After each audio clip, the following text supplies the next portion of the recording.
Sur le téléphone portable, il y a plusieurs choses à savoir. Donc, d'abord, ne pas le donner à vos enfants, c'est le contraire de la bonne idée. Et, ils sont beaucoup plus fragiles, donc ils risquent, en plus vu la longueur de l'exposition, de développer des pathologies lourdes qui peuvent aller jusqu'à des tumeurs cérébrales. On recommande d'utiliser le kit main libre, filaire, pas le Bluetooth, qui est le contraire de la bonne idée. Il faut rester avec le fil, s'assurer que le fil vous touche bien. Ça évite que le rayonnement passe directement dans la tête. D'utiliser le téléphone quand on ne peut pas faire autrement, c'est-à-dire le moins possible.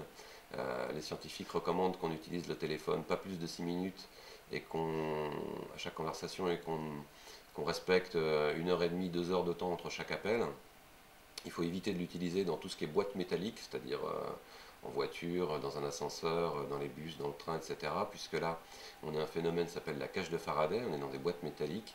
Le téléphone émet à son maximum pour sortir de ces réceptacles métalliques, et il y a des réflexions d'émission sur ces parois métalliques. Donc non seulement on est soi-même très exposé, mais tous les gens qui sont avec vous. On peut même parler dans ce cas-là de téléphonisme passif. Par ailleurs, quand on téléphone, il faut également éviter de téléphoner près des enfants. Qu'est-ce qu'on peut faire concrètement si on apprend qu'une antenne relais va s'installer près de chez nous? Ce qu'il faut, c'est rendre la chose publique. On est encore, jusqu'à preuve du contraire, en démocratie.